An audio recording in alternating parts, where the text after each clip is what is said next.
Hi, I'm Tim Gibson, Director of Field Sales for Hanes Brands. Today we're going to be discussing the Hanes Nano-T, the 4980, and the Hanes Beefy-T, the 5180. We're going to be talking about our Clean Canvas technology, so I'm going to pass this over to Mike Abbott, who is our Director of Research and Development here at Hanes Brands. So we're going to talk about our 100% ring spun platforms we have today, Beefy and Nano.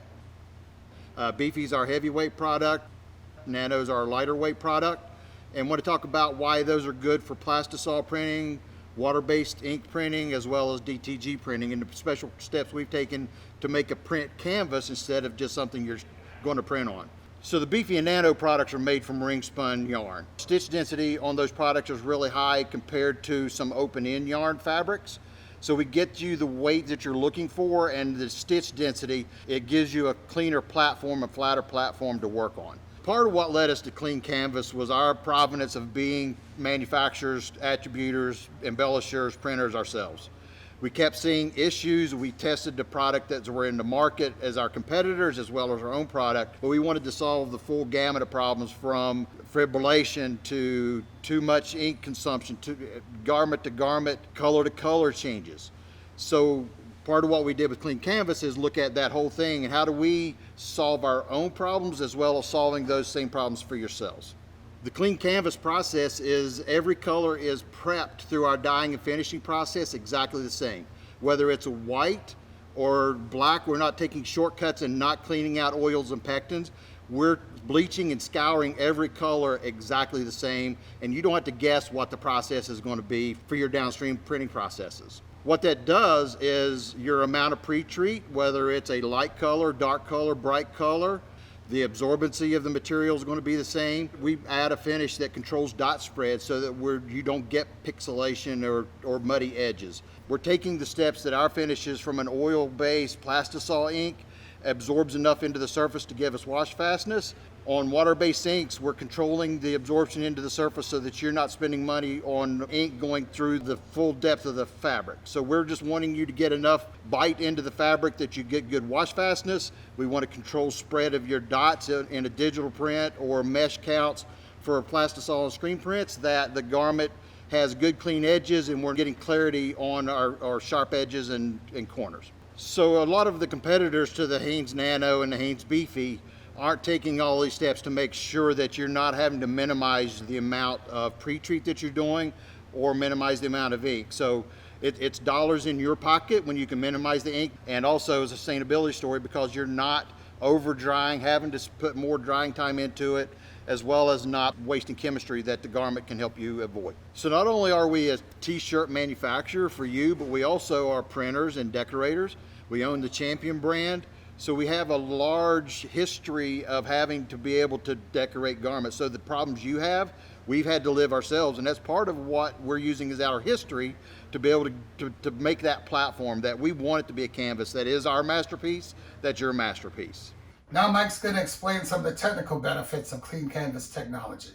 What does this mean to your shop? Reduced costs on pre-treat, reduced costs on inks, and a better footprint on the environment as an eco-friendly option. So Mike, please take it away. We've got a series of garments that we've gone through and fabrics that the fabric is exactly the same. We actually took the same grade goods off a knitting machine and went through the process of the different chemistries of how absorbent do we want it to be to get the right test results. If it's hydrophobic, all of the pre-treat sits on the surface, and when you dry it, it basically flashes off. You print it, all of the ink just gets absorbed into the garment, so you get a garment that with the exact same print settings has very poor print quality, and all of the ink, if you turn it inside out, you can see the ink on the inside of the garment. So we don't want to absorb through the garment, we want to sit on the surface. The next thing we would do when we had something that was too hydrophilic, it was sort of the same process. The pre-treat would sit on the surface, it goes through the dryer, and it just flashes off out your dryer stack, and you get no benefit from your pre-treat. So we got that perfect mix of hydrophobic and hydrophilic, and it takes 3 to 4 seconds for our dot to absorb into the surface. When that happens, we get a really nice, bright, clean print. We can actually reduce the amount of ink that we're using when that happens. But then we started seeing that we kept having fibrillation, which are the cotton fibers. Then we go to the processing and actually eat off those cotton fibers in our dyeing and finishing process so that it's not something the print process has to worry about. And that's where we end up with clean canvas, that we have a really good absorption onto the surface of the fabric to give us good wash fastness, but control ink spread and not spend the dollars on ink all the way through the layers of the fabric, as well as getting rid of the fibrillation and having nice bright prints. What clean canvas does is add a softener that's engineered to control absorption of pre-treats, whether it's a pre-treat that you're spraying on and then dry it and then print, or whether it's a wet on wet process that you're spraying a wet pre-treat and then printing directly on top of that without pre-drying. We're wanting to control how much pre-treat is being absorbed into that garment. So we want to really slow the absorption of it so that you're not spending money on pre-treat that is just soaking fabric that you had to then spend money to dry it off and time to dry it off. We want enough absorption of the pre-treat that it is going to be a really good binder to the ink that's going to go directly onto it, but we want to minimize how much you're wasting in that process and reduce your cost. Mike and I would like to thank you for joining us today, and we hope to see you all next year in person in 2021. Have a great day, everybody.